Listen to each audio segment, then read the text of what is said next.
brother directed this movie, October Sky, I thought maybe it would be good to give you a little bit of background information about him.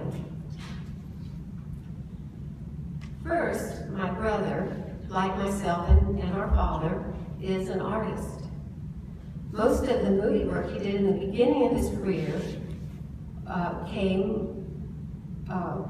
was design and special effects. He combined design and special effects.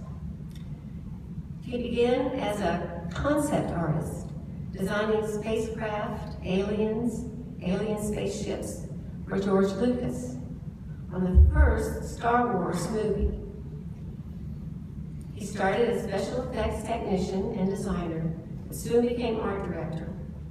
And his association with George Lucas proved to be very fruitful. He, as art director, and his team of special effects artists won an Academy Award for Best Visual Effects for the Lucas and Spielberg collaboration, Raiders of the Lost Ark. He continued on as art director and effects expert on the Indiana Jones trilogy. Then he worked on the Young Indiana Jones TV series. You may not remember that. And he even directed one of those. He was a producer on the movie Willow, which was filmed in New Zealand and London, and that was with Val Kilmer. He was art director for the movie Always, which with Richard Dreyfuss, Holly Hunter, and John Goodman. That was filmed in North California. And if you haven't seen Always, you should see that movie. It is a wonderful movie. At some point, he decided to stop working and thought it was time to take a vacation and travel around the world. But George Lucas had other plans for him. He offered to send him back to school, pay his tuition to USC, to film school, so that he could train to be a director. And he kept him on half salary for the year that he went. And that was the plan. Lucas said he could learn everything he needed to know in a year. But my brother said he learned so much from watching George Lucas that he really didn't feel like he needed to go to film school. But he did. And he said that, let's see, he was in London working on the post-production of Willow when a friend told him that the director for Honey, I Shrunk the Kids was fired. And his friend sent the script to Joe, and it turned out that was the first movie that he directed. It was in 1988. And it was for Disney, filmed in Mexico City. The second movie was Rocketeer with Billy Crystal and Alan Arkin. And that was filmed in Hollywood.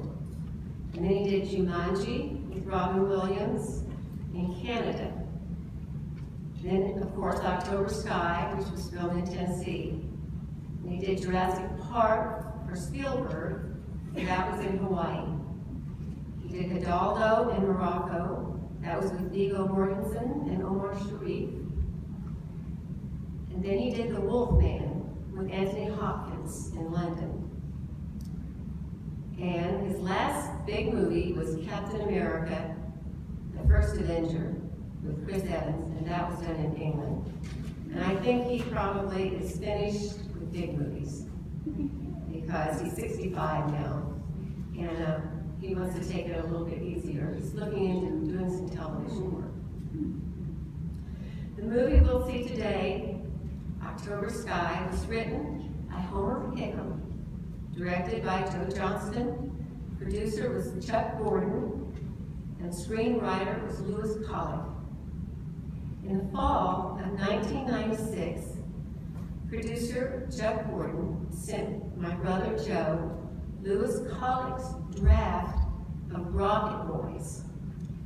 And this was the book that Homer Hickam wrote called Rocket Boys. Chuck had optioned the story of a group of West Virginia teens from a coal mining town that had appeared in a recent edition of a magazine called Air and Space. The editor of the magazine had called Homer Hickam when one of the feature articles had dropped out. Homer had worked for NASA and had contributed science-related articles in the past. The magazine needed enough story for about 4 pages.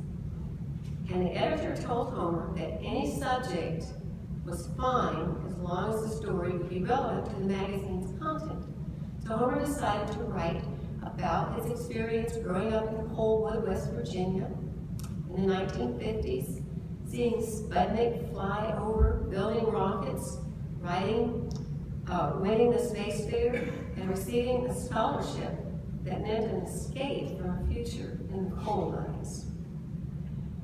Well, Chuck bought the rights to the story and gave the article to Lewis Collick, who, after a lengthy question and answer, a lot of back and forth, some hurt feelings with Homer Hickam, turned this 4-page article into one of the most moving and essentially American screenplays that has ever been written.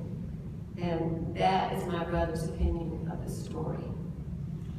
So when Joe read the script overnight, he called Chuck Gordon first thing in the morning and he told him not to send the script to anybody else, that he was going to do this movie.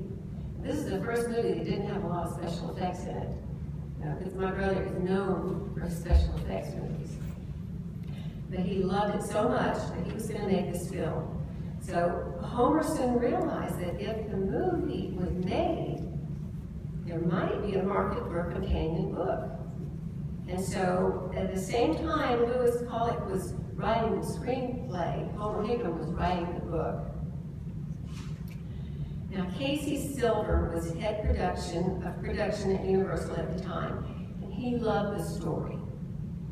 He loved it as much as my brother did. But unfortunately, after greenlighting the film, Casey got the axe, as is often the case with studio executives, and a new head of production took over, one who had been very vocal about not liking the idea. But fortunately, they were far enough into pre-production that pulling the plug would have been financially questionable. And since the film was relatively low budget, $23 million only, they were allowed to continue. And Universal had a couple of large budget films that were in serious trouble at the time. So Rocket Boys was able to pretty much fly under the radar for most of the production. Well, casting the lead, the young Homer Hickam, was an arduous process. Casting director Nancy Fox had put close to 1,000 young actors from all over the country on tape. And they were only a few weeks from the start of the photography for the movie. And while they had choices for all the other boys, they didn't have a single candidate to play Homer.